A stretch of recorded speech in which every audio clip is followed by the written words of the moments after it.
Hey, what's up? Y'all know who it is, man. The Dolphins D, we already in here. Ready to turn up this year. We gon' get it. To Hard Rock Stadium. We gon' defend. We gon' defend. Homie, this side. We gon' defend. Let me hear you say, his squad. We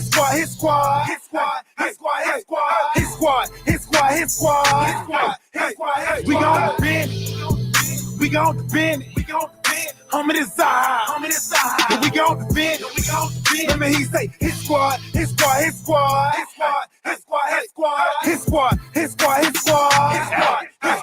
got the whole squad with me now. Train to go. Come play games if you want to. Try to crash eyes. You done took the wrong route. We gon' crash you like a stunt dude. Check y'all like 1, 2. Slap your head like your uncle. You wanna ride, stay buckle. It get loud down here, get wild down here. Turn the field to a jungle. Never disrespect the squad that's defended by a line. And some beasts on the feast on our position. Another line in the back singing to the ER just in case you got through the first line with tripping. But if for some reason it get crazy, I got watchers on the corner for my safety. Everybody here well coached. Change the weather under pressure, stay cool like an AC. Woo! But we still make heat. Woo! What is you trying to play me? We be 3 plus AD, but I'm a fool so low. Can't nothing do great beat. Be great, only way to do great things. Hit hard, only way to make a statement. Come up in our territory, make a payment. Or be in debt with your neck, gotta play. We gon' defend. Homie, this side. We gon' defend. Let me hear you say, his squad. We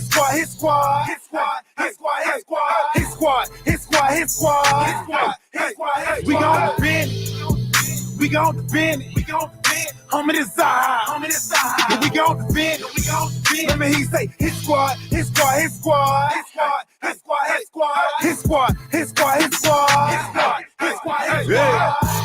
I hit them boys. We throw them toys. That's saying that QB. We them boys. We the realest. We go gorillas. We out here, homie. You gon' feel us. Don't make me come down. Get in that box. Like I'm red. I'll knock your socks. Won't play y'all boys. Cause we some bullies. We'll take your cookies. Cause y'all some rookies. I'm in the building. Me and Shot Jones. We do lane. We don't play zone. We play that man. So guard your hands. I see your eyes. You're scared, we man. We gon' defend. Homie, this side. We gon' defend. Let me hear you say, his squad. We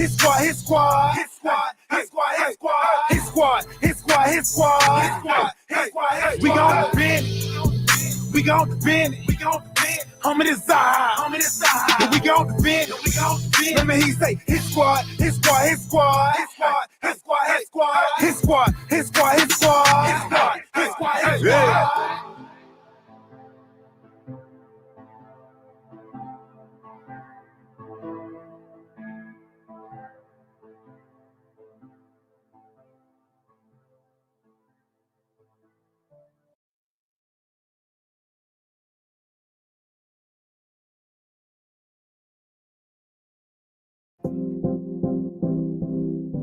The other thing I like about StreamYard is that if there's ever a glitch... Emmanuel Ogbe, part of the Buffet Boys. Shout out Solo D.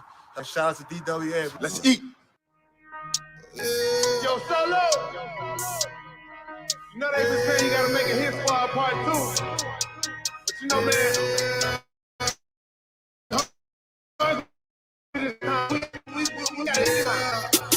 Back in the beast mode. AFC was trying to rap up the East Coast. Take shots, fall back, then reload. Get the powder, time to slap up these foes. Anytime we hit the field, then we must play. Any boys going hard, man, I must say. Trying to stay in one route like a busway. Trying to eat teams up like a buffet. Eat the offense like a buffet. Eat the quarterback like a buffet. Eat the running back like a buffet. Eat the wide receiver like a buffet. Eat the O-line like a buffet. Eat the coach up like a buffet. Eat the fan base like a buffet. Stay in one route like the busway. I say and not quote. Go hard or go home is the motto. A pick or a sack is the lotto. Let's cook them like Emerald Lagasso. My bad, Legacy. He going south, that is not me. Hungry for greatness, so I eat. Stay in my zone like a Bob B. Jumping off the edge like E and Shaq. Straight pressure, never easing back. Protection on the way you gon' get wins. Split through the middle like Wilkins. Got some backers on the back that's gon' back me up. Straight action, we be acting up. Tell Coach Drop his best plan, but it still get snatched by X-Man. Cause we back in the beast mode. MC, we tryna rap up the East Coast. Take shots, fall back, then reload. Get the powder, time to slap up these foes. Anytime we hit the field, then we must play. And these boys going hard, man, I must say. Tryna stay on one route like the busway. Tryna eat teams up like a buffet. Eat the offense like a buffet. Eat the quarterback like a buffet. Eat the running back like a buffet. Eat the wide receiver like a buffet. Eat the whole line like a buffet. Eat the coach up like a buffet. Eat the fan base like a buffet. Eating like a buffet, it be a long day. We ain't gon' play. Get them boys green, no subway. Pick the ball off X and BJ. I don't care about what he and she say, that's nonsense. Check the replay. I work overnight and it's early morning, but I'm turned up cause it's game day. They don't really want it with your boy.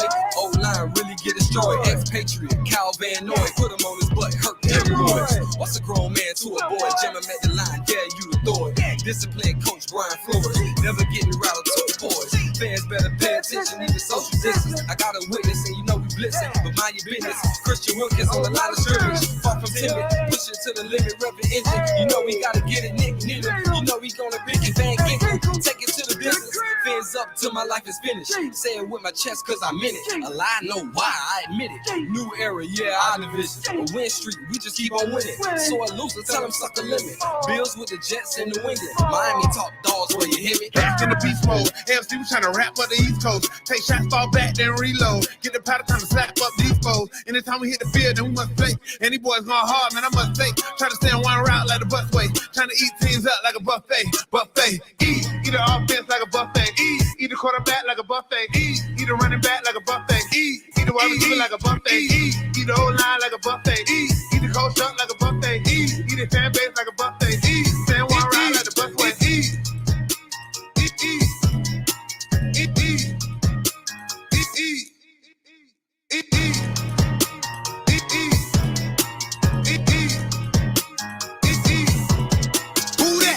So low, so low, so low, deep. So low, so low, so low.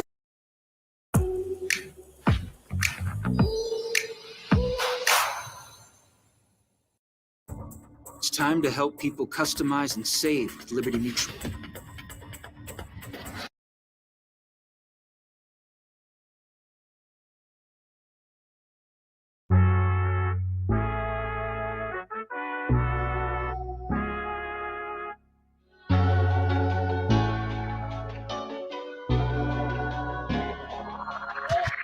I know the whole city rising. A little early, it's a bit surprising. Business moves, now we enterprising. Switch it up, now we improvising. Go to get in the winter column. Whole squad been trained to go.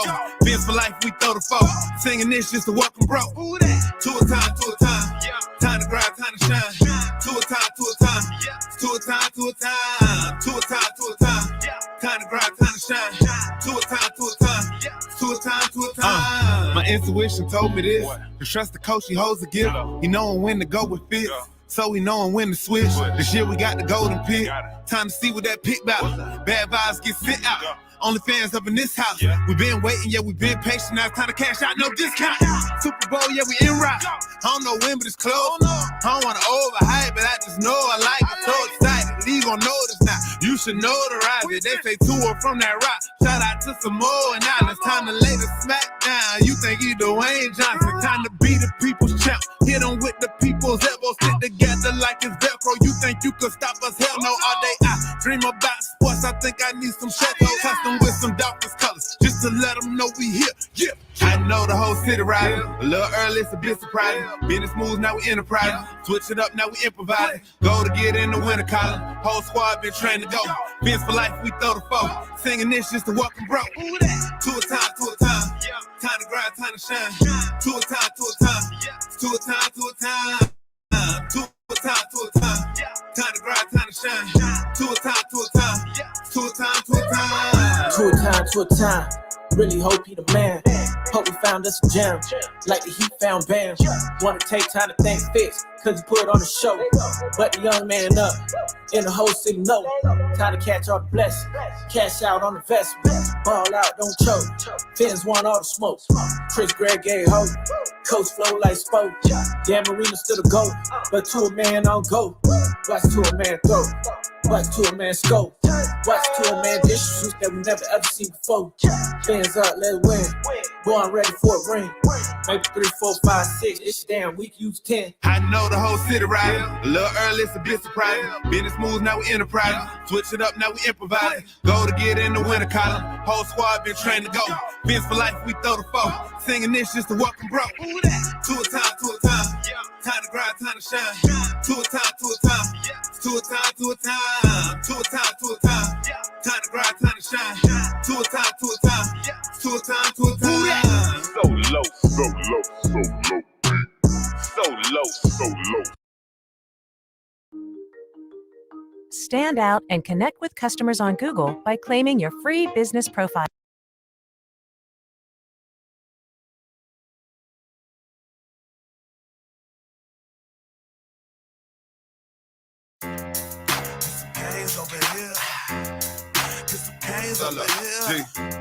We got some canes over here. Relax and take notes while I step in. Ain't no question. I've been repping. See my squad ballin', that's a blessing. I'm texting with my homies from that West End Zone crew. Say they taking shots, told me roll through. I told you about that orange and green. We click tight, big bites, we destroy your team. Make the world view our games like a horror scene. Stuff opponents in a can like Goya beans. I mean, representing for the team. Let us hit it out. You can't get connected with us. Check your signal. Infamous with that swag. It's original. The copycats could copy that, but we go get some more. No gate, no Seminole. We let it stay, but in this state we is the general. Coral gave us around the world. We don't have a limit. We rep that youth from the streets to the academics. Get some canes over here. Get some canes over here. Get some canes over here. Throwing U's up. How we do our thing over here. Get some canes over here. Get some canes over here. Get some canes over here. Throwing U's up. How we do our thing over here. All we do, please, is the hurricane. You ain't got that work, you can't serve the canes. I know you been watching, we been hurting things. Where that crown at, homie, we them dirty canes. We gon' get that title, what that purdy ring. Gotta turn over chain for every team. Green and orange on my back, get a foreigner's back. I'm scoring while you roaring like a lion getting sacked. ¿Qué pasó, papi? Tú no puedes conmigo. Argentino de principio, huracán en mi equipo. Got the passion like Sebastian when I'm rapping, that's a fact. Got that 7-6 jersey for the legend, one sack, yeah. Get some canes over here. Get some canes over here. Get some canes over here. Throwing U's up. How we do our thing over here. Get some canes over here. Get some canes over here. Get some canes over here. Throwing U's up. How we do our thing over here. We got some canes over here and we bout that. Solo D and the ballin' boys, yo, we got that. No good chillin' in the cut, hard rock pack. And if you hating on them canes, better stack. It's the state of the MIA. The U is back, what them haters gotta say. Them hurricanes, we be ballin' all day. Turnover chain, got the people going crazy. No, whoop, whoop, it's the sound, so you know who it is. They counting finals ballin' like the U up in here. Gold teeth, grillin', chillin', Solo D, what it is. We got the turn up chain, gang up in here. Cause it's a UM thing, orange and green is the gill. We coming to you HD, so it's crispy clear. So put them U's in the sky, don't stand and chill. And let them know if they don't know, we got some canes up in here. Get some canes over here. Get some canes over here. Get some canes over here. Throwing U's up. How we do our thing over here. Get some canes over here. Get some canes over here. Get some canes over here. Throwing U's up. How we do our thing over here. Canes, we be ballin' all day. Canes, we be ballin' all day. Canes, we be ballin' all day. Them hurricanes, we be ballin' all day. Who that? So low, so low, so low, G. So low, so low, so low, G.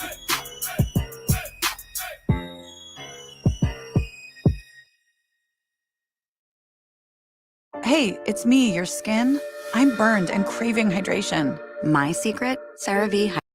D Miami Sports Music, salute. already know. Bless up. We got finger licking live. I already know, man.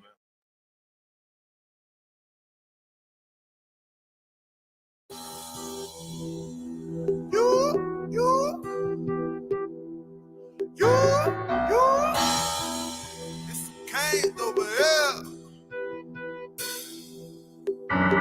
Turn over chain, turn over chain, turn over chain, turn over chain, turn over chain, turn over chain, turn over chain, turn over chain. You seen big homie get the fumble, he get a turnover chain. Seen big homie get the pick off, he get a turnover chain, turnover chain, turnover chain, turnover chain, turnover chain, turnover chain, turnover chain, turnover chain, turnover chain. You see the whole crowd going user, we want the turnover chain. See the whole crowd going crazy, we want that turnover chain, turnover chain.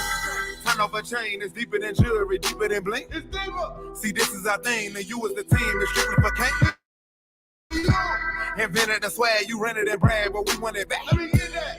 But you can keep the old one, cause we keep something new in the bag. All of these players is hungry, don't come in here thinking it's funny. We aiming for something, rocking the chains when it's sunny. Even when raining or slumming, we ain't gonna be slumming. I hope your quarterback don't think it's sweet. The defense will make them take a seat. And if somebody strip the ball out, then somebody get accumulate. Now you know how I go with the fans though. We be going wild all in the stands though. If you're not with the team, you're not familiar. If you throwing U's up, you not familiar. Come on, get loose like a band, trombone, throw 3 or 5 up, my home, CWA. Tell them about it. All the Canes going wild when we yelling this out. Turn over chain, turn over chain, turn over chain, turn over chain, turn over chain, turn over chain, turn over chain, turn over chain. You seen big homie get the fumble, he get a turnover chain. Seen big homie get the pick off, he get a turnover chain, turnover chain, turnover chain, turnover chain, turnover chain, turnover chain, turnover chain, turnover chain, turnover chain. You see the whole crowd going user, we want the turnover chain. See the whole crowd going crazy, we want that turnover chain. Who that? So low, so low, deep. So low, so low, so low, deep. It's some Canes over here. It's some Canes over here.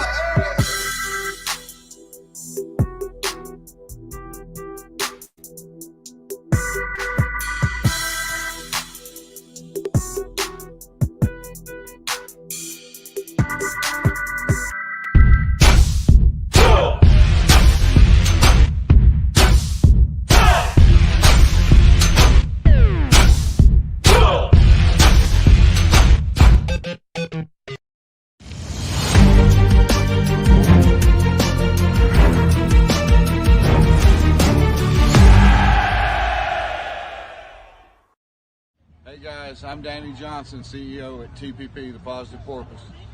I'm Jason Miller from Fins Up SoCal Fan Club. I'm Scott Howell from Atlanta Dolphin Club. Mark Angelo, NorCal Dolphin Club. And you're listening to Clock Blockers, Miami fans' #1 morning show. Run it, run it, run it, run it, run it, run it, run it, run it, run it, run it, run it, run it, run it. Good morning, everybody. What is going on? It is your boy, none only than me, Stephen D. Super excited to see y'all on this wonderful Friday morning. That's right, it's Spread Kindness Fridays. Y'all know the #1 show for you, the Miami fan. Clock Blockers, stop snoozing with your boy, Stephen D. Super excited that y'all are here this morning. We got a great show lined up for you today. But you know what is even better? It's Spread Kindness Friday. And you know what we do like to do on Spread Kindness Friday? We like to spread kindness. So I got to tell y'all how y'all can spread kindness this morning. #1, I need y'all to hit that like button. So I don't know if y'all have hit it yet. 13 of y'all have.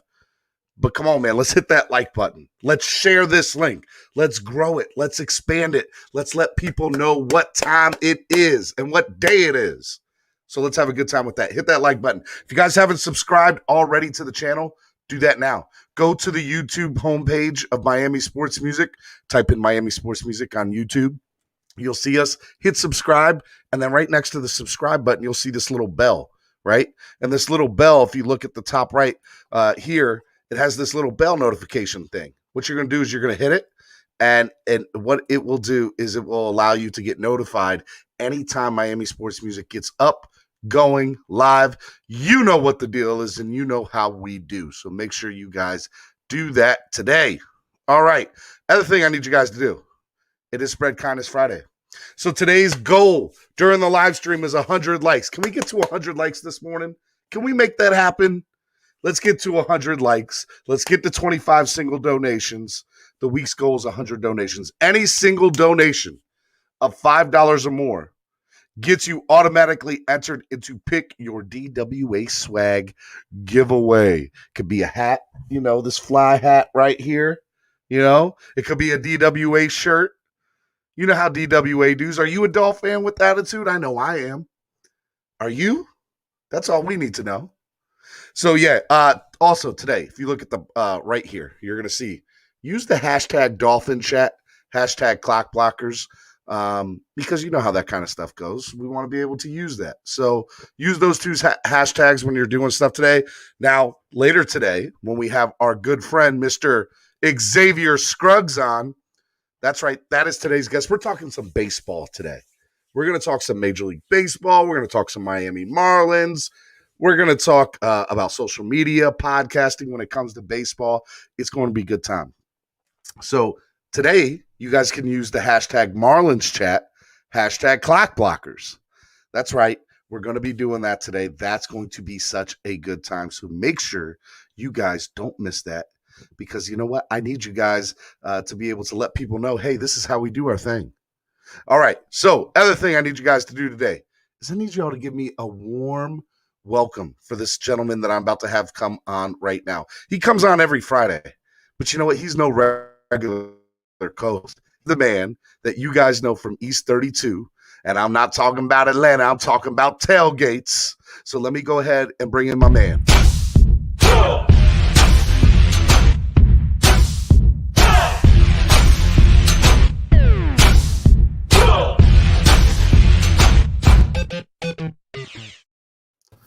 What's up, Mr. Scott in the building? Good morning, Stephen D. Good morning, fan. Clock Blockers, how you doing this wonderful Friday? How you doing this morning, man? I'm doing great, man. I'm excited, pumped up for the show, pumped up for Xavier Scruggs. Got my Marlins lid on, even though I just want to get out of the way. I'm a diehard Cubs fan, first and foremost. See, man. But I do not miss a Marlins game, and I am thoroughly a Marlins fish fanatic as well. See, look at you. You had to get that in. You're like, look, I'm just letting y'all know right now. I've had 100 years of losing. Although we won, you were at the World Series a few years ago when they won, right? I was there Game 7, there Game 4. Yeah, man. Listen, growing up outside of Chicago as a diehard Cubs fan, and being, as old as I am, won't say how old I am, but I'm starting to worry whether I'd ever see a World Series in my Cubby blue in my lifetime. But then it happened, and I'm good, man. I'm good. They could lose for the rest of my lifetime. I don't care. We got the ring, 2016. Eric Carrier, nobody worried about no Red Sox over here. This is not no Red Sox nation. Come on, bring it, Eric. Bring it, Eric. God, man. Yeah, I'm super excited this morning. We're doing stuff a little bit different today. I am, ready to go with that. So, but there are a few things that I think everybody, obviously wants to talk about this morning. One of the things that I find interesting from the standpoint of what are things that are on people's minds and how people go about doing things. And so one of those things is baseball. One of the things that I think people misconstrue is that, there's no time clock in baseball, or there's a lot of people that are like, well, I'd rather go to the game. Watching a 9-inning game on TV is tough. But to me, the experience is different being at a ball game or watching it on TV, because I think you and I both fell in love with the sport. So it's a lot different from our perspective. How do you get somebody who's not a huge fan of baseball to ease them into the transition of watching the game with them? Man, that's a killer question. And I don't think there's really right answer, right? For me, taking somebody to a game, going to a Major League Baseball game live and in person, seeing and feeling the field, the whole aura of the stadium with both teams on the field, and getting there for batting practice before the game, and getting a hot dog in your seat. And, I think it's all about the whole experience that you witness when you're at a baseball game. It's always good to latch onto, a player, start following a favorite player, and then sooner or later you'll find yourself immersed in baseball. And that's kind of how I got into it when I was a little kid. Who were some of your favorite players growing up? And then when you started going to Miami, who were some of those players that you liked for the Marlins? Oh man. So, I my first game, as I remember, in fact, I still have the ticket stub. I was, I think 6 years old or 5 years old. It was at Wrigley Field. My grandfather, my dad took me and my brother to a game, and it was just the four of us, and it was the Pittsburgh Pirates, the Chicago Cubs, and it was a pretty amazing experience. And ever since then, my parents would take us to Cubs games almost every other weekend or so, and sit in the bleachers. And as a kid growing up, man, you get immersed in the sport really quickly sitting in the Wrigley Field bleachers, man. But listen, I'm to date myself, but Jose Cardinal was always my favorite player as a Cub, and he's a pretty obscure player. But if you're a Cubs fan, you know who he is. All right. Yeah, well, I do, and I get that. Well, let me transition into a little bit of football talk before we have Xavier on, because I know there's some people that want to touch on a couple of things that were said yesterday that came out. So let's talk a little bit about that first.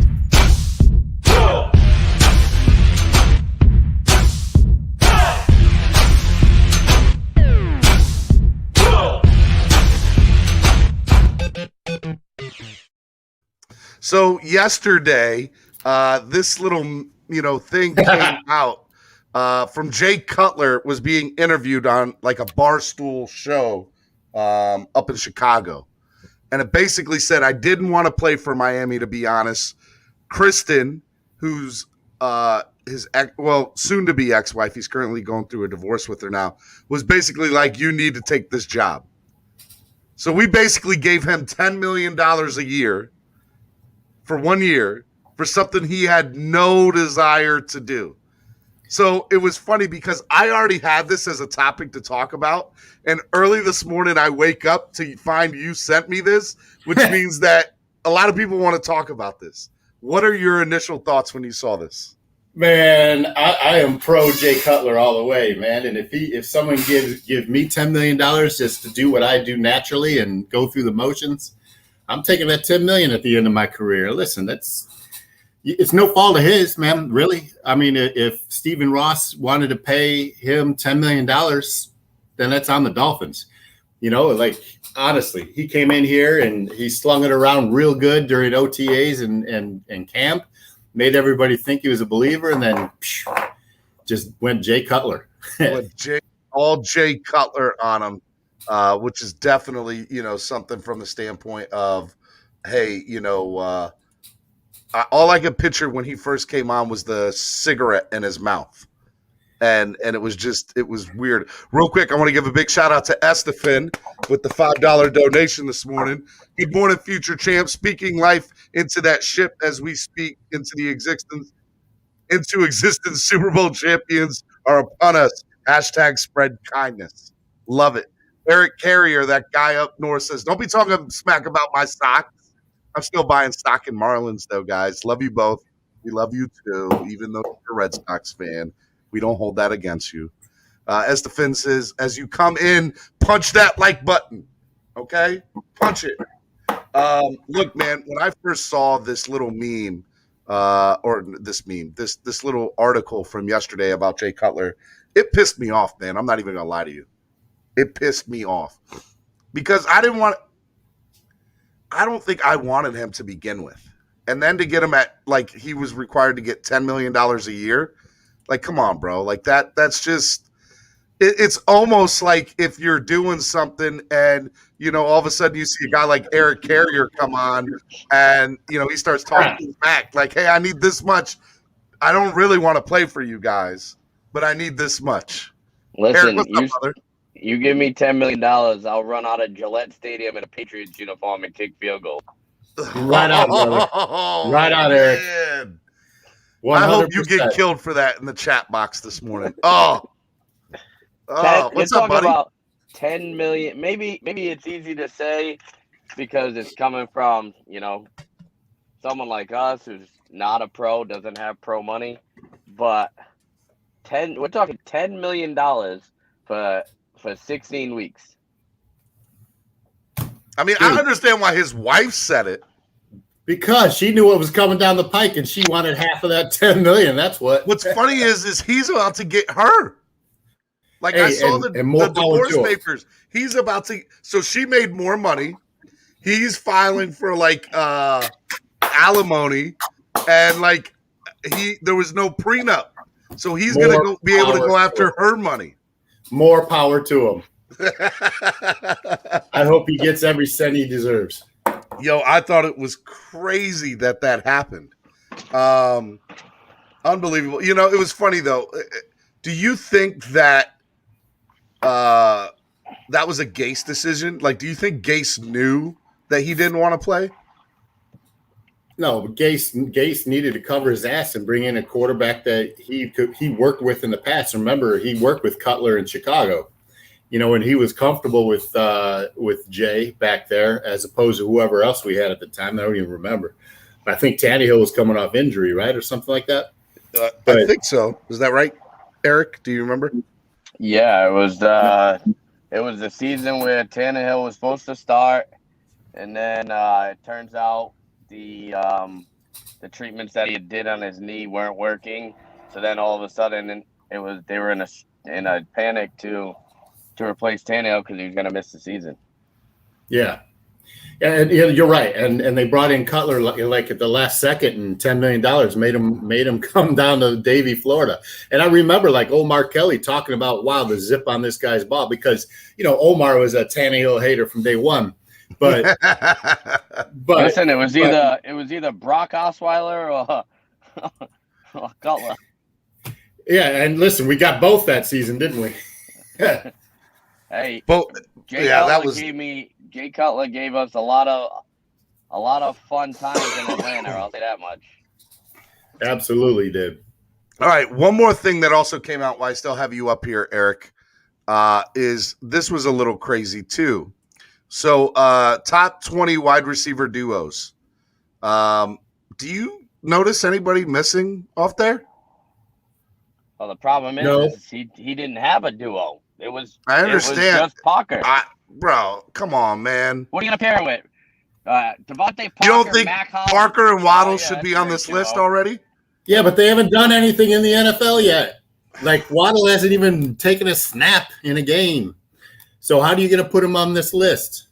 Well, let's look at this list, shall we? It's not a projection list. Yeah, I understand, but you know, Julio Jones and AJ Brown have not played with each other yet. Yeah, but they played in the NFL. Established. I don't see one rookie that was drafted this year on that list. I'm looking.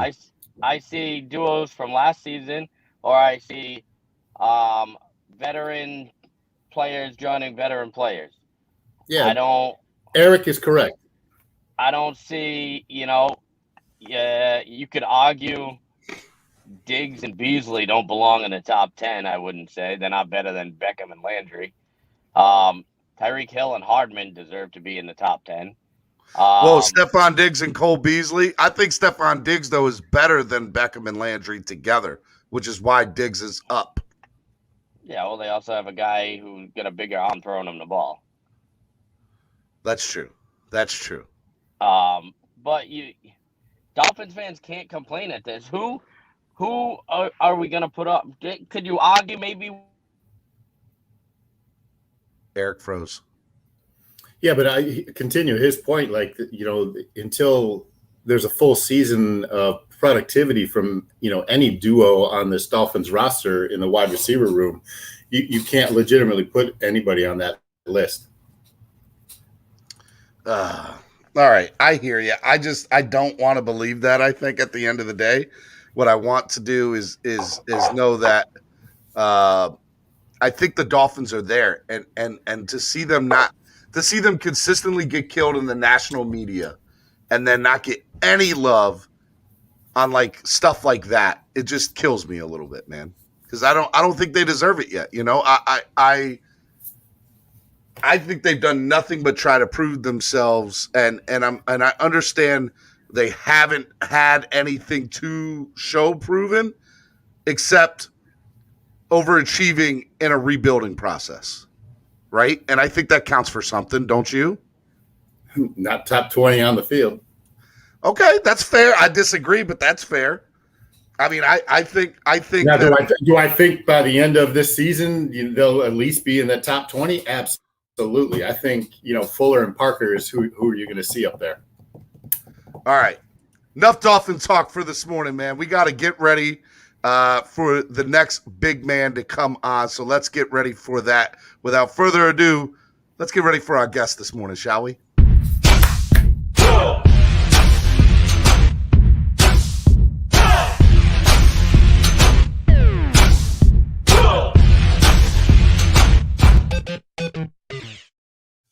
All right, ladies and gentlemen, we have an amazing guest on this morning. We have Mr. Xavier Scruggs. What's going on, Xavier? How are you doing, brother? Hey, what's going on? Appreciate you guys having me. Everything is all good over here. Happy to jump on.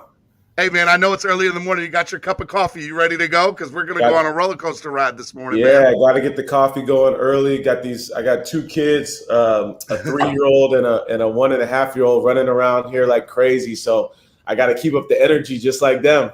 Dude, it's funny. We had a former NFL wide receiver, Julius Pruitt, on about a week ago, and he had his kids running around too. I have a 3-year-old, I have a 5-year-old, and a 7-year-old. I'm like, hey, look, this is what morning shows are like now. You have the kids when you're doing it from home, so Absolutely. I get it. I understand it. Yeah, dude, they might run in here at any point. That's okay, man. That's the power of live radio or podcasting or streaming, man. I get it. I get it, man. Well, number one, look, my name's Steven. This is Cameron, and first of all, we're huge fans, dude. I've been following your social media now for a few months, and so I had one of our guys reach out to you to try to get you on because, bro, you are growing. You're like the fastest growing thing in Major League Baseball right now, as far as I'm concerned. I really believe that, man. So, I mean, dude, what I want to get to everything. I want to talk about your playing career. I want to talk about Miami. Obviously, we're on Miami fan morning show. And then I want to get to other stuff too, like, the diversity, equity, and inclusion, being a part of the Cardinals. And then obviously being for ESPN now. And your social media and your new podcast coming out. So we got a lot of stuff to talk about. So I think let's start from your playing career, man. Let's start in the minors, man, because look, there was no minor leagues last year. And so I think a good way to start off is by, let's talk about current baseball and the development of young players. There's been no baseball for a lot of these guys competitively for like a year and a half. Like, how much do you think that affects the major league game when they're trying to call up young pitchers and young position players? Like, what type of thing do you think that plays in the game? Yeah, first and foremost, that's tough, especially as a player that baseball is most of these guys, baseball is their outlet. So for the guys that have not had that outlet for a whole year, maybe even a year and 6 months, that's disappointing and frustrating to a lot of these guys, and it affects their development, right? They're not able to see live pitching if you're a hitter. Same thing if you're a pitcher, you're not able to face those hitters and really see how your pitches are developing against live batters. So that live element is so important to players. And I talked to a lot of minor leaguers, and for me, 7 long years in the minor leagues before I got to the big leagues. So minor leagues was a lot of my life. A lot of my baseball career was minor leagues. A lot of long bus rides. A lot of long bus rides, a lot of PB&Js, a lot of sleeping on air mattresses, dirty hotels, you name it, whatever it may be. But, the lifestyle, that's a whole nother show, right? But for me, it was important to talk to these guys too and see what were some of those biggest issues that they had. And a lot of what they kept coming back to was, hey, baseball was my outlet. I didn't have my outlet. So a lot of these guys went through depression, anxiety issues, self-worth issues, a lot of issues when it comes to not even just playing the game. So think about that as one aspect, the mental aspect of things, and then the physical aspect of the development, right? That's what's been so tough for these guys, is both sides of it and putting it together and then ramping it up, right? I got to go back to playing 120, 140 some odd games, and I'm getting scouted by guys within the organization, guys within the other organizations. I got to be on my top game. Not only that, we know from the major leagues going 60 games to 162 games, there's going to be a lot of injuries. Guys in single A, maybe never even touched double A, they got to be ready. They might be called on at any point. So that speeds up their own development after losing a year and a half. So that's what's tough for these guys. But there's no excuses, right? Major leagues, you got to be ready to go. Ready. We talk in football a lot here on Clock Blockers about the next man up mentality. And baseball is a little bit different from the standpoint of how the minor league system works, right? So I would be doing myself a disservice to not bring it up because you brought it up. PB&J, air mattresses, the lifestyle of a minor leaguer. You go to a practice squad player in the NFL, he's making six figures. You go to an NBA DL, developmental league player, you're seeing things like they're playing in NBA facilities in some of these places now, right? Why isn't minor league baseball stepped up the game? Major league baseball stepped up the game to minor league. You're starting to see little things. Players are, hey, social media helps somebody who's on social media. We just had a guy the other day. I think I forget which organization it is, but he took a picture of the food that he was given, and it was like I think I saw that going around. It was like a piece of bread and some tuna fish or whatever, or it was horrible, and a slice of cheese. And he's like, "Bro, I'm a professional baseball player, and this is what my team is feeding me." So I feel like the owners now kind of have an X on their back if players are starting to pull this, which I think they should, by the way. Hey, Steve, let me jump in there and expound on that question. Good morning, Xavier. My name's Cameron. And just for transparency's sake, I know you work for the Cardinals, but I'm a diehard Cubs fan. We don't hold that against them, Xavier. If you want me to kick them off, I will. Much love. All love, that's right. But forgive me if I'm wrong, and correct me if I'm wrong, but each minor league franchise is owned by a separate ownership group, right? Aside from the major league team. And so it's really, dependent on that particular local owner of that franchise, right? Say like a minor league team in Beloit, for that's, I think, the single A team for the Marlins. It's up to their management group, right, to provide the budget for that team, correct? It was for a long time, and now it is more the major league side has taken over things. So that's why you're starting to see a little bit more of those changes. The resources have to be better. The facilities have to be better. There's got to be a lot of changes now within those more minor league organizations or those minor league cities to develop within those stadiums and all the resources around it now. So now we're getting to a point to where we're going to see more of those resources go into it because it's coming from Major League Baseball now. And now it's about allocating that and how long does it take to get everything toward major league style and major league ready for these young players. And I think that's one of the tough issues as a player is when you don't feel like you have the resources a lot of the times, it's really tough to develop on your own, right? And especially when you're talking about not making money within the minor leagues, that's really tough as well. I remember there was so many times when I was 5 years in, I start to see some guys that maybe got drafted with me. They're released, they quit, they maybe decided to go do something else, and they're making a nice little lifestyle doing whatever else other profession. I'm like, wait a minute, I'm still over here making $1,800 a month.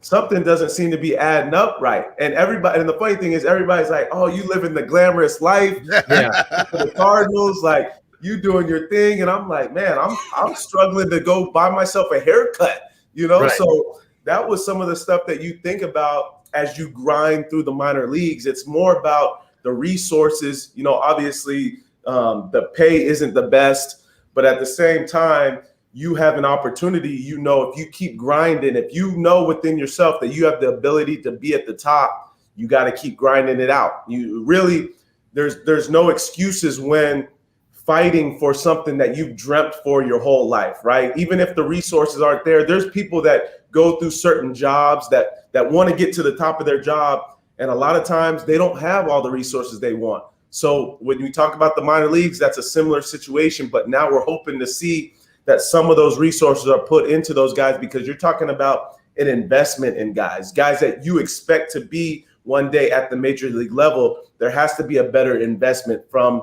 the major league side. And we're starting to see that investment, right? I don't recall the major league franchise, but they just announced they're providing housing, right? Full-time housing for their entire organization. I can't remember if it was San Diego or St. Louis, but you're starting to see that change and starting to see that investment in the value in the minor league system because, I think it's twofold, right? Teams are starting to invest, draft picks are getting $1 million contracts in the first round. And so you want to protect that investment, right? And matriculating that money down to the minor league level has to happen. And I'm glad to see that it's starting to happen. Yeah, it's important for these guys also for, you think about these guys' mindset too. It's like, if I'm able to feel more comfortable about the way I can actually live in the minor league system, then I'm going to be able to provide a little bit more when it comes to the athletic side and right. the spot where I need to be developing as a player. We all know when you feel like you have the resources you need or you feel comfortable in a situation and you're able to strive, that allows the sky to be the limit. So then you'll start getting the most out of those players. One of the other things, too, I wanted to ask you is when did you start seeing that difference? Because you have single A, double A, triple A. Was there any part in the minor league process where you were like, okay, I need to stay at this level because they definitely treat me a lot better here than they do at the level below? Or did you not really see a difference till you got to the majors? Yeah, no, there's not much of a difference until you get to the major leagues. From single A to triple A, double A, single A, double A, triple A. The biggest difference that you'll see a lot of times is being a 6th year or 7th year free agent when you're able to make some more money after that 6th year, after that 7th year. But besides that, it's pretty much the same and not much of a pay raise until you get to the major league level. So when it comes to resources, when it comes to pay, there's not a lot of change until you get to the major league level. Even you would think that the AAA lifestyle is a little bit better, but it's just as tough because you're flying to different places early in the morning, 3-4 o'clock in the morning, playing that later on that night. You don't have, you also have the long bus rides associated with that as well. You don't have a lot of off days. So there's a lot of that same single A, double A mentality, even within AAA. So you would think that maybe it got better as you go up, but really, that's why I wanted to ask the question, because I wanted to know, did it get better? No, really, it pretty much stays the same. And that's what's disappointing too, is because you feel like you're reaching a certain point to where you're close enough and you feel like, oh man, I feel like I deserve some of these things that maybe we're seeing at the major league level, but still not getting it. But at the same time, that also motivates you. That was one of the things that motivated me most, was like, I got to get out of here. There was literally one day when I want to say it was August. It was late August before my first call up. It was a 4 a.m. flight. And I literally woke up that morning and I was like, bruh, I'm not doing this anymore. I'm really not, because this is not where it's at. I need to get myself to the next level so I don't have to do this anymore. And if I do have an early flight or something, I'm having a show flight. Like, I'm chilling on the plane, like enjoying myself and not worried about tightened up on a little Southwest flight with everybody else and at 4 o'clock in the morning and then trying to worry about playing later on that day. So I was like, man, I'm done with it. And that was one of the things that motivated me that year as well. There's a lot of stuff that motivates you, but that was one of the things that motivated me. It was like, hey, I've had enough. I need to ball out because this is done. Now you made your major league debut on September 4th in 2014. You were a September call-up. Tell me about that, man. When did you get the call? Like, we've all seen the movies of like people getting that call what was it like for you? And what were some of the biggest differences? Like, something small could have been like, holy cow, they had more than a continental breakfast at the hotel that I was at. I want to know little things like that, man. Yeah, well, first, I mean, the day I got called up, we had a playoff game in AAA. After the game, I think I was 0 for 4, 3 Ks.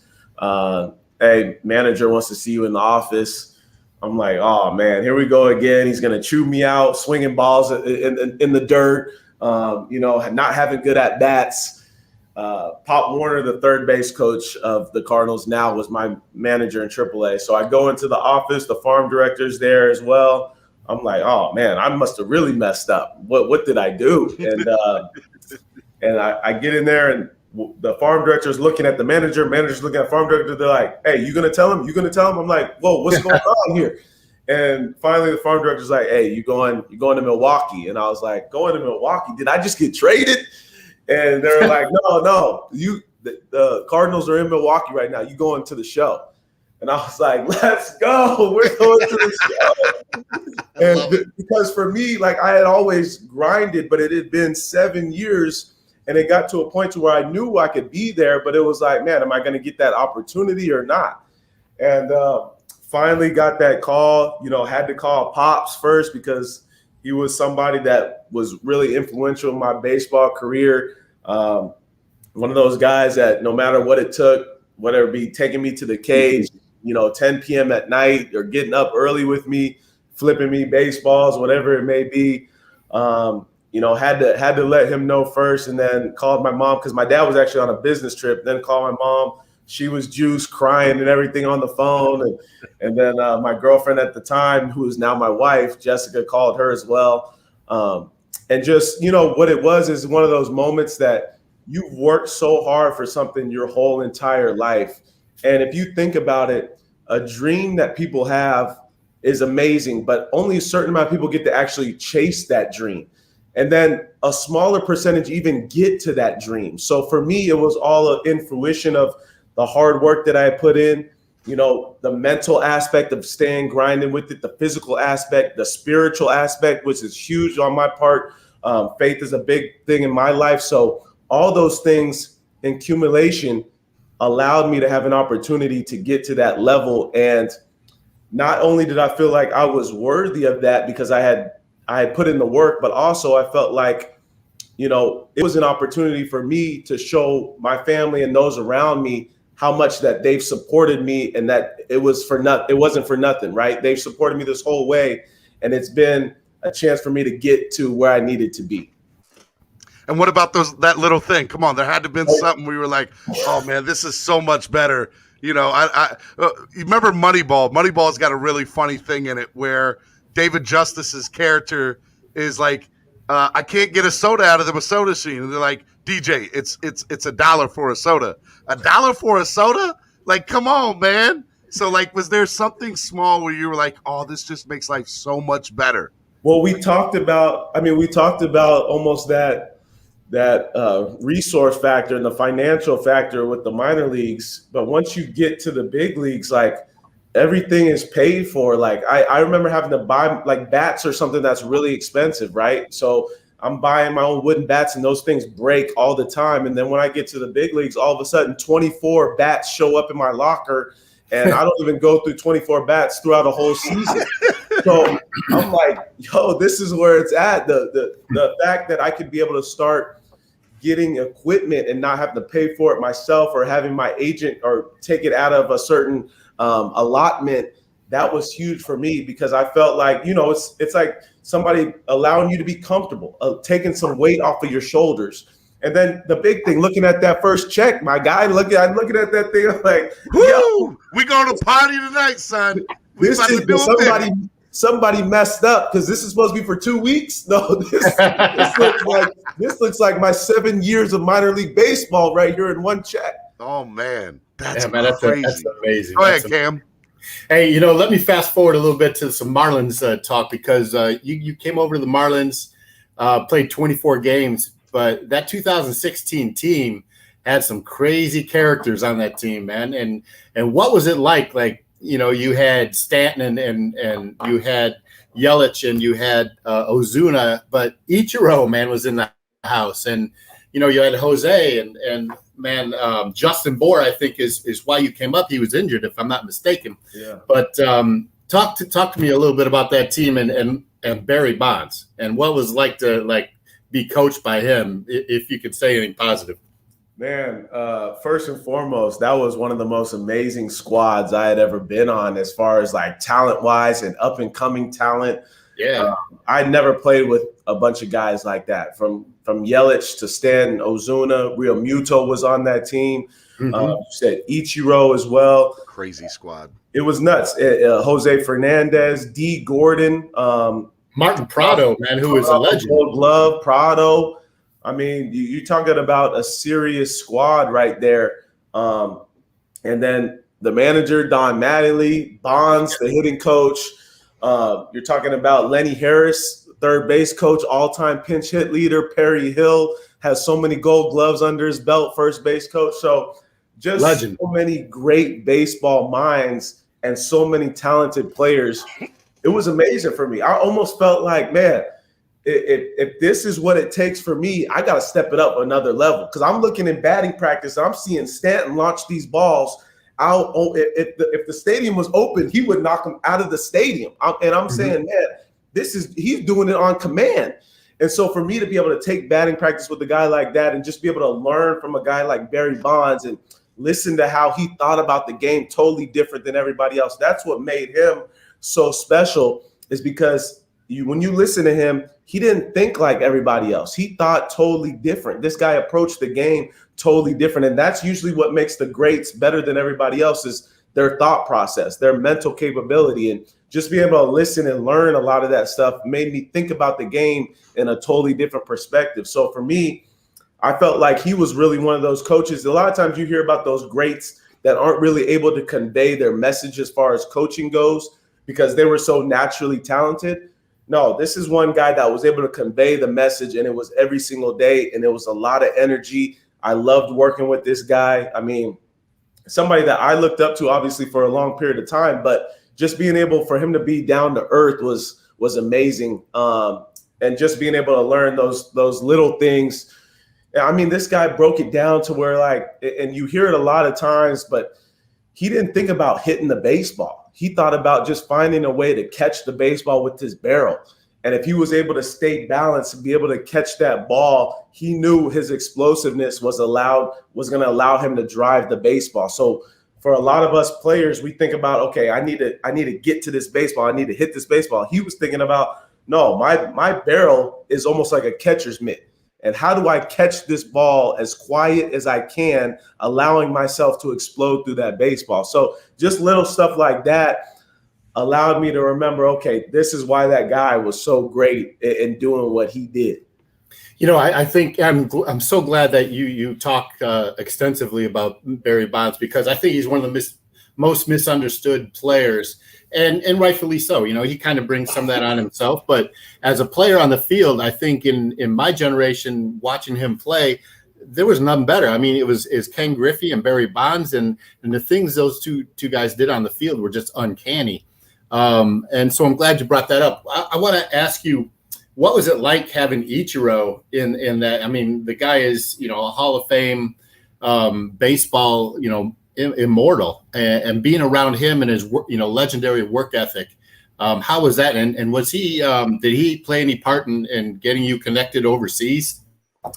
Yeah, so Ichiro, he didn't get me connected overseas. That was something that came a little bit later on by my agent and some conversations we'd actually had before I went to the Marlins. But sitting and just watching the way Ichiro worked, you talk about the work ethic. This guy was one of the first guys there, and you're talking about a time in his latter part of his career, you know, somewhere where he doesn't have to show up early and stay late, right? This guy's already been through it all. But just to see him and the way he was, not just physically, everything he did physically, but it was more mentally, like watching how locked in this guy was during the game. You talk about guys that, you know, you get a lot of guys that converse during the game, talking about situations.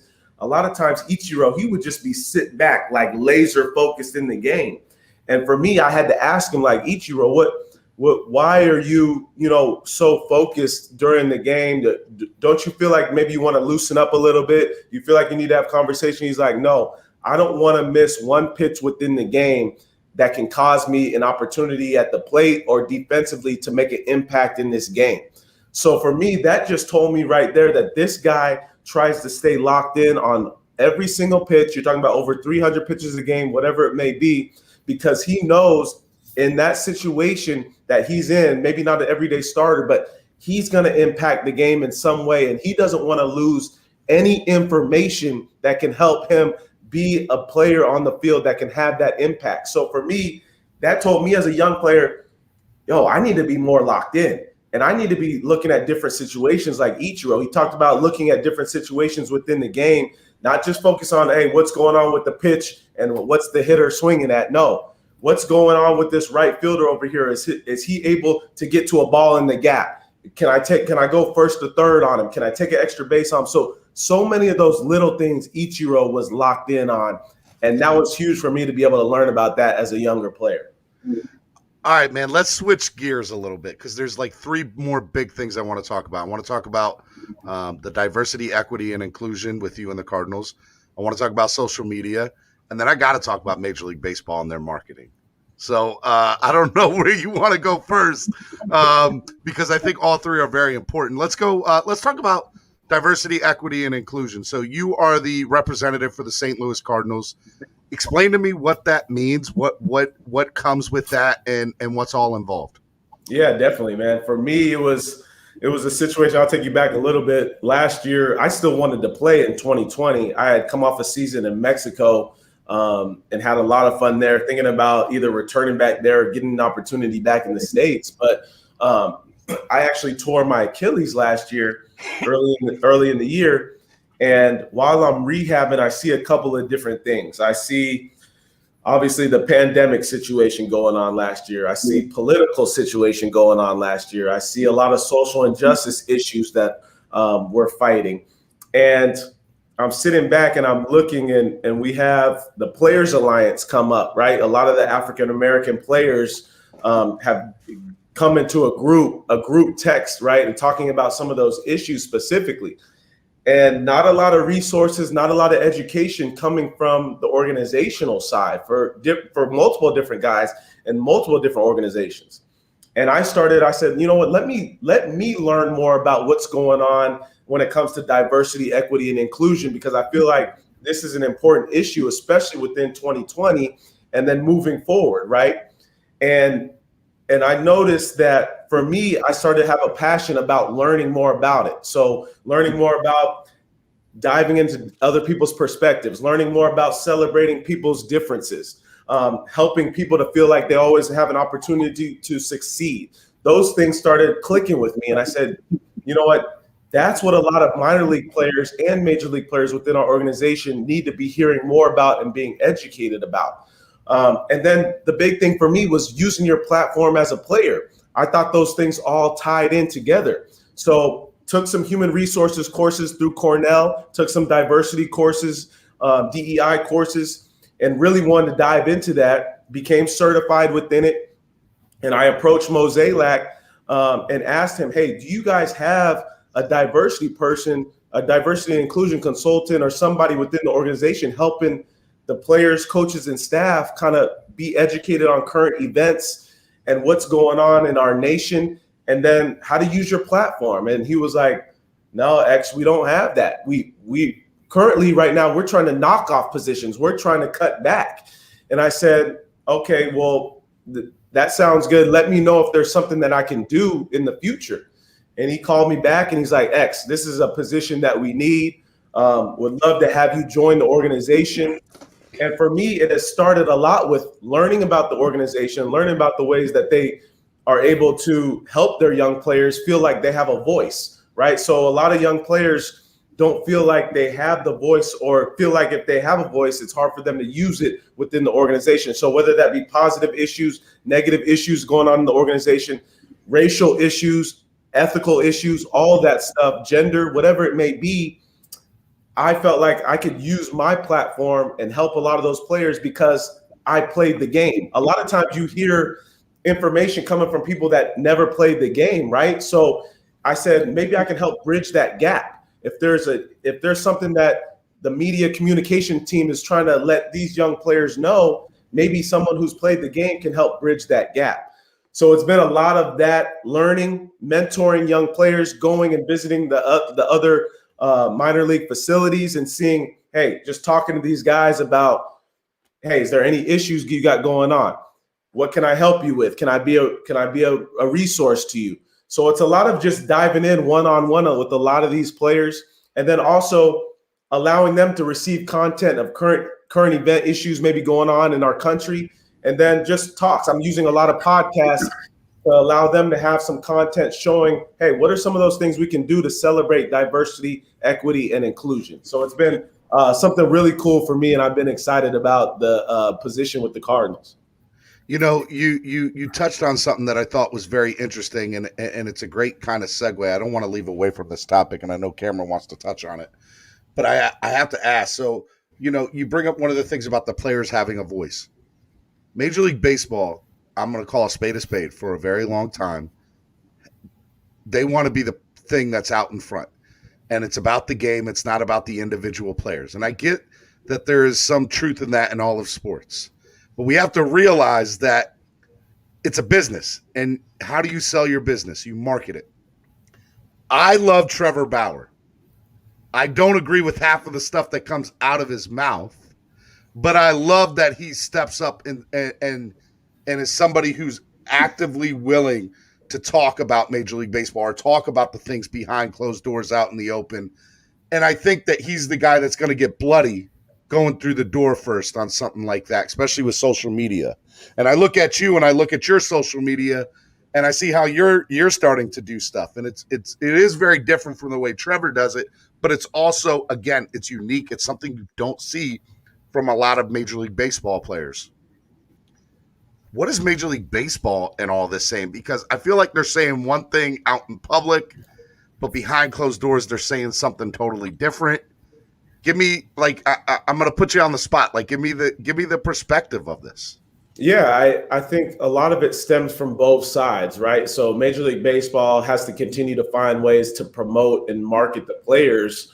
And obviously, and Major League Baseball wants to keep a certain face for their own business, right? So they can't have a guy like a Trevor Bauer going out there and being the face of Major League Baseball, making statements, because we don't know what's going to come out of his mouth, right? So he's a wild card. Exactly. So they're trying to keep a certain face behind them to where it doesn't get too crazy. But at the same time, they want to make those strides, and they realize they are behind most sports, right? You talk about NBA, NFL, they're way behind. And they're trying to figure out how to get to those types of levels. But part of the issue is Major League Baseball has been such an old school sport. And we talk about so many things about unwritten rules. We talk about so many things about behind closed doors. And it's been like that for so long that people have a really tough time making change. And that's within Major League Baseball, within itself, front office, whether that be media, all that stuff. People have a really tough time making change because of how old school this game has been. And I think a lot of times now also the players have to understand, hey, maybe MLB isn't going to help me to the best of their ability promote myself. So maybe I have to do some certain things on my own when it comes to branding and marketing and promoting myself, putting myself out there as an image, using my platform. So I think a lot of times players have been behind in that sense too, because baseball has been a lot of times a sport. Hey, it's not about me, right? It's a lot of times baseball can seem more of an individual sport within a team sport, and you don't want to bring a lot of attention on yourself. That's been a big way of the past. And now it's more, okay, now I can show who I am. I can show more emotion. I can build a brand off of that. I can build a community off of that. I can see the benefits off of that, even if it's not done necessarily the best way. Maybe it's done in a Trevor Bauer type way, or maybe it's done in a totally different type way. You know what I'm saying? So I think the players now have to start seeing the benefits within it and see how they can really benefit from what that looks like for them. And instead of always counting on Major League Baseball to really push it out there. So it has to be some sense of both sides coming together, which is tough because a lot of times they don't want to come together, whether that be Players Association and MLB itself or whatever, owners and players. So there has to be kind of that common ground within both sides. It's amazing and fascinating, and I appreciate, the candor on this subject, and I want to continue. My question is, how much of your position and your responsibility now is kind of mediating that message between what management wants and what the players want, and especially on the social media platform. And I know that the team is probably recognizing more and more that players have a voice and they want to use their voice. And with the proliferation of all these platforms that are available, not only to players, but everybody, look at us. We have a YouTube channel, talking to, a Major League Baseball player. Who would have thought of that 5 years ago or 10 years ago? And so how much of your job now is mediating the message the team wants and what the players want to do and say? Yeah, that's a lot of it. And that's what I'm excited about because it comes from both sides, right? I can be able to go from a player's point of view, player's perspective, and say, hey, Mo Zalak, hey, whoever in the front office, hey, these are what some of the things that the players are looking to do, or some of the things that they're looking to change, or some of the things that they're looking to bring to the forefront, and vice versa. Hey, the messaging, if I'm getting some messaging from Mo, or if I'm getting some messaging from baseball ops, and they want to be able to communicate it to players best as they can, hey, this isn't going to be the right way to say it. Let's bring it together a little bit. Let's talk about this a little bit, and let's communicate it a different way to the players. So really being that bridge gap and helping both sides with it when it comes to messaging, when it comes to that communication, has been big for me. And I think that's where I really am able to shine a little bit, because I've been a part of both sides, right? I've had the opportunity to really learn how to use my platform and social media. And for players, a lot of times they want to use it, but they don't know how to necessarily use it. And a lot of times the organization wants to say, hey, don't use it like this. Don't make us look bad like this, right? For instance, you have a guy like Jack Flaherty last year, very outspoken about the social injustice issues going on last year. So maybe my job now is to be able to come in and say, hey, first of all, let's understand whatever you put out there, it's going to be received positive and negatively, right? So be expecting to see some responses, negative and positive, but not just you within the organization. You represent the organization as well. So how can we help you get some of that messaging that you're trying to get across out there in a more positive light? Or how can we show that you're not just saying these things, but you actually have some action behind them? Let's highlight the action that you're doing maybe within the community, instead of, because a lot of guys just want to use social media or Twitter or whatever it is. Okay, this is my opinion. There it is. Boom.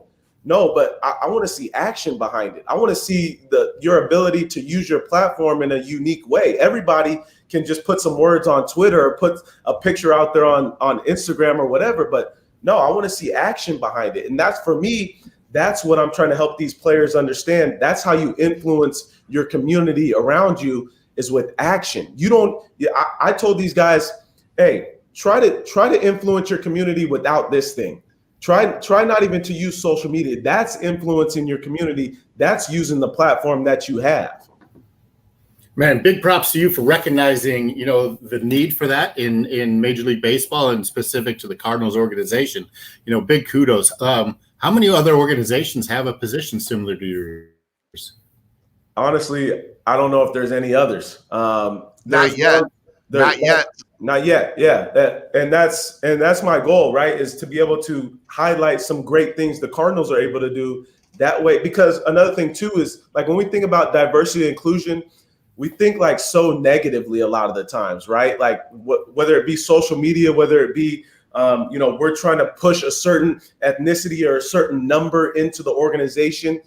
But I don't want it to be thought in that way. I want it to be thought of, okay, how do we highlight the great things about diversity and inclusion? What are people doing to celebrate the successes of our differences, right? Yep. So if I'm able to highlight that within the Cardinals, maybe some other organizations start to, oh, okay, that's important to do right there. The Cardinals are sending the right message when it comes to those things. Why are the Cardinals doing things this way, and they're having success on and off the field? We need to be maybe doing some things like that. The only other organization, and they came to me too before I even got with the Cardinals, was the Milwaukee Brewers. And they actually wanted me to fulfill a position with them. But at the time, it wasn't the right situation for me and my family. So, and then at the same time, my thought was, okay, why don't I try to join? If I'm going to join an organization, why don't I join an organization that I have been with, that I'm familiar with, that I have an idea of how it works on the inside? That way I have some comfortability. I know people, and I can hopefully make a better impact. And along those same lines, I went to the Miami Marlins too. And I said, hey, this is something that the Miami Marlins are already a step ahead of a lot of organizations when it comes to diversity and inclusion. So I said, this would be who their GM is. Facts. That's what I'm saying. And it would be a team that I would love to work with as well. So Just for me, I haven't seen it. To answer your question, haven't seen it, especially a player, right? A player, somebody that's been through it. And I think that's important to have somebody that's been in the shoes of a lot of what these guys are doing, coaching, staff, players.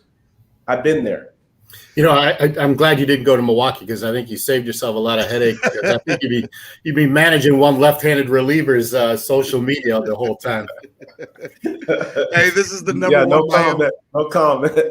No comment. This is the number one Miami fan morning show. Clap blocker, stop snoozing with Stephen D. I am Stephen D. My co-host on every Spread Kindness Friday. We have a thing here, Xavier, called Spread Kindness Fridays.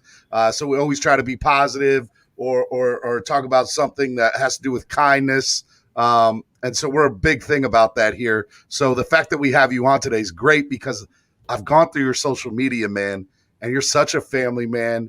You're so kind. You're so positive. Couple things. Number one, I need to get on some stuff with you on social media because your stuff is really, really good. Number two, look, man, you've been through a lot of ups and downs in your career, and you've been through without it coming out in a negative way. This isn't a backhanded compliment. You've only seen some success recently, and so like major success from a national level.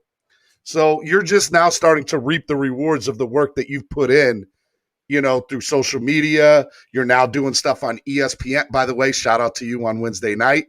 Appreciate that. Tim Kirchin and Carl Ravitch. Come on, man. Like that was just a rookie within the vets, man. I'm trying to wiggle my way in there. Bro, I think you have something there. And then, from the standpoint of the boys, your first podcast, which I'm just saying, bro, we know a thing or two about podcasts. We can definitely talk about some podcasts, man. Just tell me a little bit about that. I know there's no real question in there, but, there's just a lot of stuff. No, and I think you mentioned a good point is, I was never a top prospect, never a first round dude, never a long career in the major leagues, right? But I think one of the things that we can highlight and celebrate is the fact that most guys aren't like that. Most guys have a different journey and a different path than a Stanton, than a Yelich, and some of the guys that we were talking about earlier, right? Some of those superstar players. So for me, I think I relate to a lot of guys in that sense, right? And relate to people that maybe aren't necessarily athletes, maybe not even within the sports industry, because everybody's grinding, everybody's grinding. I felt like for me was just as important. And you guys know this too, 2020, man, I didn't know what I was going to do. I was like, man, I was trying to play. I told you guys I tore the Achilles and I was like, you know what? I need to start figuring out some of those things outside of baseball that I'm passionate about. And one of those things was media. I found myself doing some podcasts early on, and it was just me. I didn't even have anybody else. I was just kind of talking about what some of those things I think about when I think about success and those intangibles, whether it be discipline, sacrifice, getting your priorities straight. I wanted to be able to give those things out to other people. And then one day, one of my boys was like, hey, you need to have some other people on the podcast, have some of those people that you played with and have them jump on and kind of talk about their experiences and stuff like that. So that led me to doing that a little bit with my own podcast that I first started called On Deck with X. And then I heard from a little birdie that MLB was looking for podcasts. And I looked at MLB's, I did my research. I'm like, they have podcasts already, but I didn't know they had podcasts. Me neither. So they had some podcasts, but it was more like almost just like radio shows. And I was like, there has to be some kind of separator, right? There has to be something a little bit different. You would think there would be. So went to MLB podcast executive producer, started emailing him, got his number. Like, hey, we got to get something going. Let me present to you an idea that I have. And kind of pitched him an idea. And he went back to MLB and they said that they had been trying to look for some things and looking for the right people. And I said, let's do it. And let's make it different. Like, let's not make it be the same. That's what you guys will see with the bigs is like, it's not your normal interview style podcast. It's very story oriented, a lot of audio coming in from old games, from old situations maybe a player went through. So I think you guys will really like that aspect to it. Almost like if you've heard some of those mystery podcasts, like the ESPN 30 for 30 podcast series. Oh my God! If you've never listened to those, they're fire. They're so good. Has some of those elements into it because I said it has to be. We have to do something different. So started doing that, but along those same lines, last year, I don't know if you remember, ESPN was playing KBO baseball games because there was no games for a while. And my wife was like, there's people jumping on KBO talking about their experience in Korea. You need to be doing that. And I was like, Smart woman. She be pushing me, that's for sure. So ended up getting a contact with ESPN, said, hey, would love to talk about my experience. Enjoyed it the first time, said, hey, can we keep doing it? Of course, the games were at 4:30, 5:30 in the morning. Yes. They're not finding a lot of guys. Who's ready? Your boy. Hey, your boy ready. Let's go. I'm in. I'm in there like swimwear. Come on. I'm in there. How long you need me for? I'm good to go. So started talking about my experiences, enjoyed it. And then said, hey, is there a way that maybe I can continue to learn more, maybe even get an opportunity to broadcast and talk to the ESPN producers? Hey, let's jump you on a KBO broadcast. Started doing a few games last year and then enjoyed it. The people, the producers, everybody involved, very influential in getting me an opportunity to do some more stuff. And man, it's just been almost like a roller coaster of things. Once it comes to the media side, I realized that's something that I love to do. So if I can still get those opportunities, that's going to be huge for me. And all of it was an accumulation of last year, right? Just investing it in myself, going in harder, and trying to find a way to really bring out the best of me outside of playing the game. So let me ask you, man, like you're now doing games on ESPN. You're now doing Major League Baseball games. Your social media is big. You got these podcasts. I mean, what's the next goal for Xavier Scruggs, man? And how can we help, man? Because I have to admit, one of the biggest reasons I wanted you on, I truly think you're the next biggest thing in Major League Baseball. I believe that with all of my heart. And because I see what guys like Bauer are doing with momentum. I see what Major League Baseball wants to do, although they're not doing it the way I think they should be doing it, but that's neither here or there. But I know that somebody like you can make that difference and be that extra step. So what do you have, man? And again, the second question remains, what can we do to help push that along? Because we're here for it, man. We want that smoke with you. Hey, I think that's more what it is, right? Is like the collaboration aspect of things, right? I feel like a lot of times we sit back, especially athletes' mentality is like, I got to do this on my own.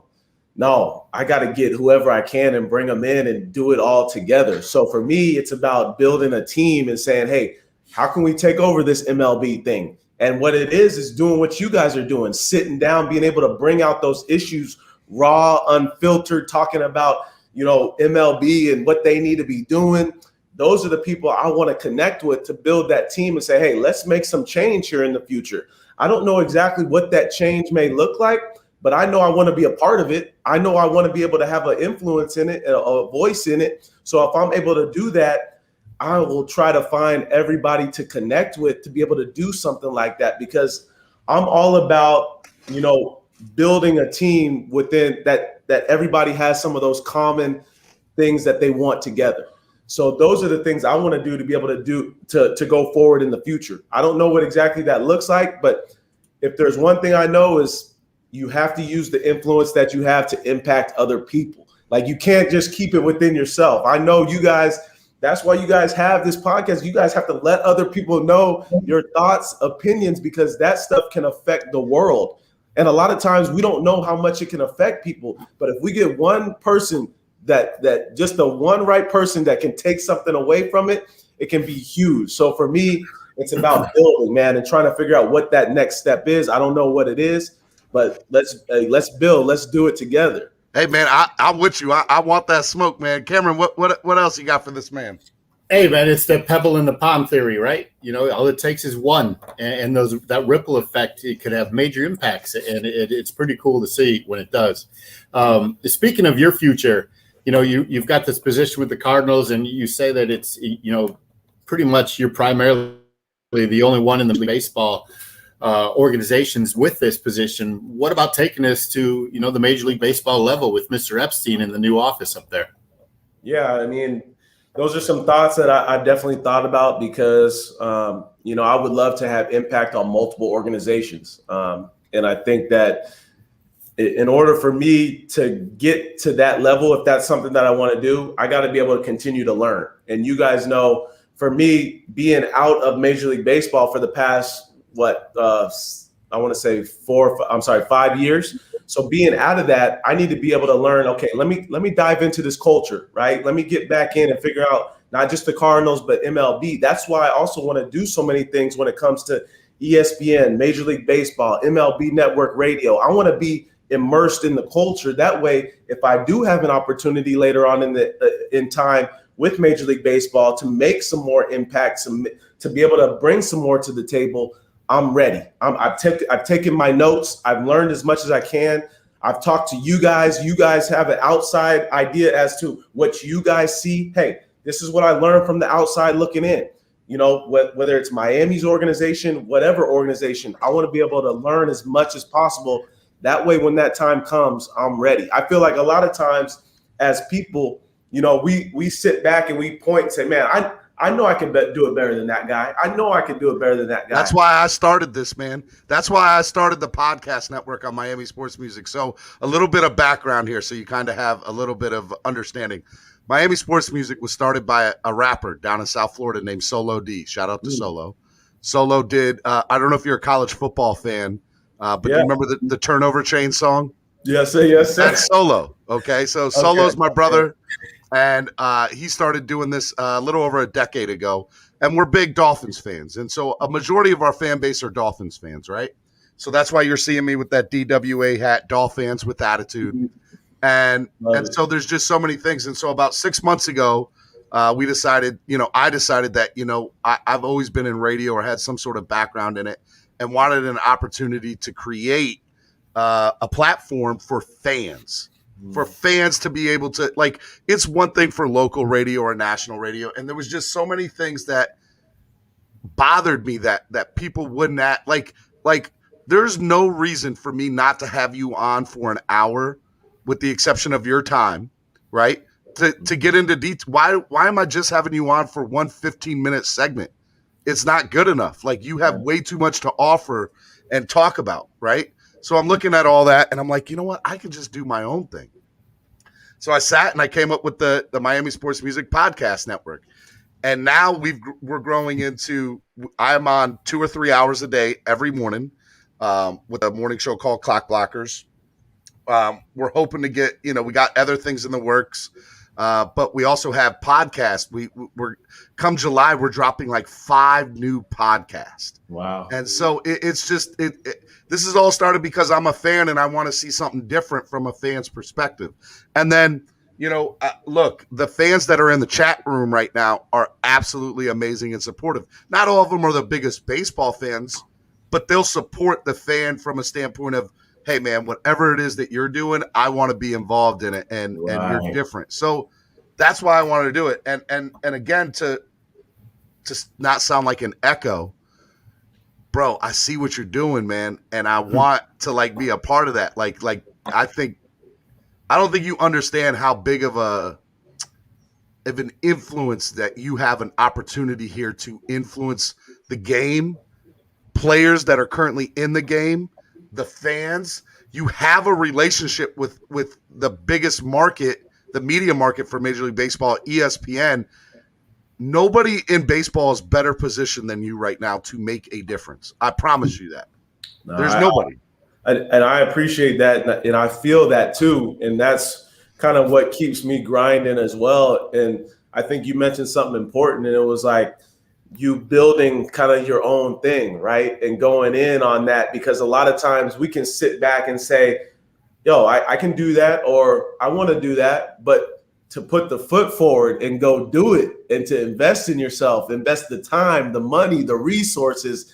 That stuff is not easy. And that's what separates people, because a lot of times somebody may have some of the same ideas I have, but if I'm gonna go shoot my shot, that makes me different than the other guy sitting back and waiting, right? So that's one of the things that when we talk about collaboration, those are the people I want to work with. Like, yo, let's go. Let's just make it happen. I don't care how it happens. Let's go forward. Like, let's not just talk about it. We can talk for that. That's okay. Let me give you one of my pet peeves is like jumping on a Zoom with somebody and just like talking for an hour about ideas, and then we don't move anything forward. Like, there's no need. Okay, we'll connect whenever. No. Let's do something now. What are we gonna do right now? So that's for me. That's what I love to. That's what Cameron knows. Cameron knows me. Cameron, am I not antsy? Am I not ready to do the next thing, bro? I think. Listen, man. Nothing comes of those who rest on their laurels, right?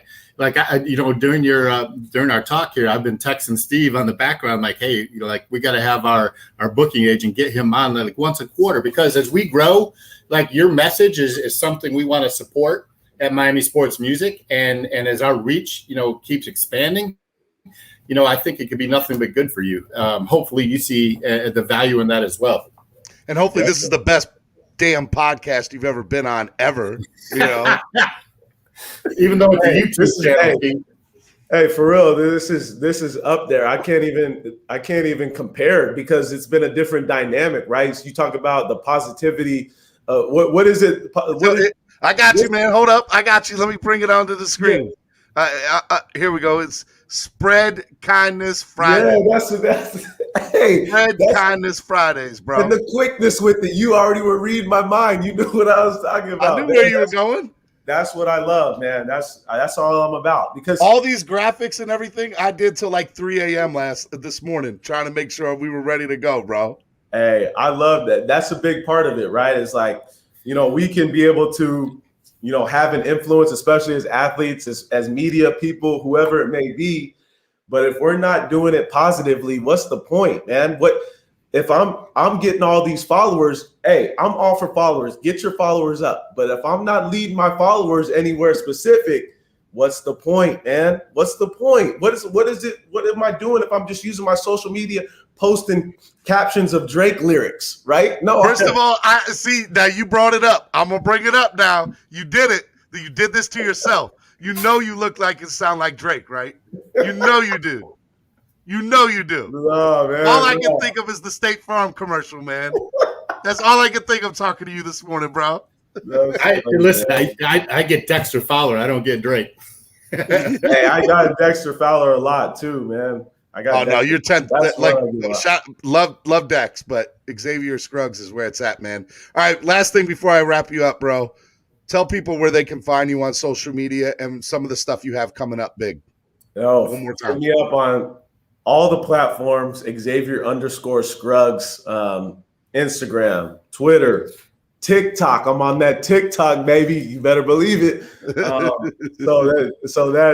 me up there, and then the bigs. You got it posted on there right now. Oh man, already, man. I'm shouting that out. That's the big up and coming thing. June 16th will be the first episode released.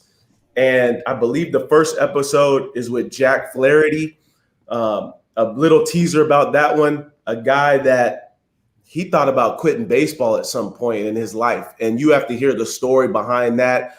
Adopted, had his mom, was the one raising him. And man, you talk about someone that had influence in somebody's life. His mom was one of those ones. You just got to hear this story, man. It's nuts. That's all I got to say, man. The first one is dropping is nuts. June 16th. Go to wherever it is you get your podcast from. Yep. The Bigs with your boy Xavier Scruggs. And bro, we're gonna talk behind the scenes, man. Let's talk. For real. I want to, dude, you are hands down one of the best guests we've ever had. Thank you so much for coming on. God bless you, man. And just keep doing what you're doing, man. Keep making that change, brother. No, I appreciate you guys. Thank you for having me. Anytime somebody gives me the platform and some time, I really appreciate that. I know it's work on you guys' end too, a lot, because, me doing the podcast thing, understanding a lot of research goes behind it, a lot of editing of things. You talked about graphics, like a lot of stuff goes behind it. And I appreciate you guys' time as well. So keep doing your thing. I'll be following. I look forward to talking to you guys more and connecting, man. Hey, man, you can follow me at StephenDSKPL. SKPL stands for Spread Kindness, Positivity, and Love. You can follow Cameron at Cameron954. Go check out the boys. And then obviously at Miami Sports Music or at MIA Sports Music. Hey, and you can go down the foodie rabbit hole on my Instagram, because I'm a foodie just like you. Yes. I've been teaching yours, man. Yeah, so check it out. I was gonna say we could have went on a tangent too, because I was for some Bro, reason I'm a big guy. You ain't seen me yet. I'm a big guy. I love my food, man. Don't do that to me. And you in St. Louis? Come you on, brought man. me back, and I'm thinking about Miami. I'm thinking about making that trip to Versailles. Oh, I was gonna ask you about it. I was gonna ask you rice and beans, man. Oh, Dave, I got a Cuban wife. So she keep me right. Bro, so you know what? Hold on real quick. I'd be doing it injustice if I didn't bring this up, man. Miami, man. Like, come on, man. Where were the spots you went to, dude? Dude, for me, oh, man. Versailles was a big one. And then I'm a big sweets guy. So I had to hit the salty, what's the salty donut? Yeah, over there in, what's the Cam, you know. It's a donut shop, right? Yeah, it's a donut shop. The salty donut, man, that was my spot right there. You talk about going over there and eating donuts every couple of days, man. Man, they're blowing up. They just put a spot in Hard Rock Stadium for the Dolphin season. Oh my goodness, man! Are you a football fan, Xavier? Yeah, man. Hey, can we not talk about it, because like because I grew up in San Diego and the Chargers were my squad. Oh. No. Look, Xavier, we got to cut you loose because you're going to be on for the next 2 hours if we start talking Herbert and Tua, because this chat room will they'll blow up, man. Like, they'll blow up. It'll get crazy. Hey, I live in Tampa now, so now I just like throw on my Bucks hat. Nah, man. No, you got to throw on that Dolphin stuff, son. We got to set you some DWA gear, my guy. Hey, I love it. Though, for real, man. Xavier, thanks, brother. I really appreciate it, man. Hey, man, we appreciate your time, bro, and God bless and good luck everything going forward, man. We'd love to have you on again sometime soon. Appreciate you guys, man. Blessings to you and all the family, all the loved ones. Appreciate you guys. All right, man. Be good. Have a great weekend. All right, that was Xavier Scruggs. Dude, that was amazing. That was beyond amazing. I'm trying to get this. There we go. That was beyond amazing, man. He's such best guest we've ever had on, hands down. Hey, they're all great guests, man, and they all bring something different to the table. And Xavier, man, what a great opportunity to delve into something with Major League Baseball, man. And you said it best. He's at the forefront of it. He's somebody that I think Major League Baseball is going to get behind 100% because of what he's doing with that organization, the Cardinals. It's awesome to see. Guys, hit that like button this morning. Donate to the channel. We had a couple donations earlier today. Remember, any donation of $5 or more automatically gets you entered into the Pick Your DWA Swag giveaway. The YouTube Live Super Chat, Cash App, or PayPal, whatever one you do, definitely helps. Cameron, we're gonna wrap up a little bit early today, man. Like, what were some of your thoughts, like, real quick about that conversation that stuck out to you? Number one, like, what an exciting, sharp, engaging personality Xavier is and has. Somebody that represents the game going forward. Like I, in my opinion, like it should be represented.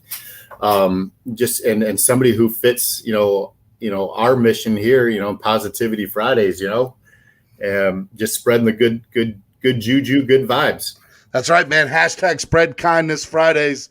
You guys can spread some kindness by sharing this episode all throughout the weekend, anywhere it is that you can do that. Also liking, hitting that like button, and also donating. Look, all that helps this channel grow. And so, that is something that definitely means a lot to me. And you guys are absolutely amazing, the fans. So I appreciate the love. Estephen said Xavier is a real dude. I 100. like it. Estephen also said great interview. I appreciate the love there, buddy. Chef Ju says, man, I'm still sitting here just listening while I'm at work. Chef Ju over there working and listening to the Clock Blockers. Love it, love it, I'm love more it. podcasting than YouTube and myself, man. It's what we do. What do you got going on this weekend, Cam? Oh, big stuff with the family, just it's kind of low key for the Scott household this weekend, but just chilling out, a couple birthday parties, and that's about it, man. Guys, I want to remind everybody just a few things, little house notes. Number one, Monday, I'm going to have Brian Maxwell on, guys. For those of you who don't know who Brian Maxwell is, okay? Brian Maxwell is the fighter that fought Chad Ochocinco down at the Hard Rock about a week ago. So I am super excited about having Brian on. And he's a bare knuckle fighting, fighter that's been in the game for, a long time, man. And it'll be exciting to hear his take on bare knuckle fighting and then the deal with Ochocinco, which is really cool. We're going to talk everything, man. We're going to talk UFC, boxing, bare knuckle fighting, MMA, so much more. My guest co-host, the one and only Mr. Alex Dunno for that morning, is going to come on and hang out with me, the Miami Sports Radio personality. Guys, that's going to be such a dope show. Make sure you guys check that out. Also, next week, starting on Wednesday, guys, I'm going on vacation. I need a break. I need to spend some quality time with the wife. So guess what? This show ain't going nowhere, though. I made sure of that if I went on vacation. So we're going to have my man TD Fins Talk take over Clock Blockers for about a week and a half, man. It's going to be great. So make sure you guys check out TD in the morning at 8:30 for him to do his version of Clock Blockers. I even took the clocks out, put TD Fins Talk logo in there. Worked out perfect. I'm super excited about him doing that, man. You got to check that.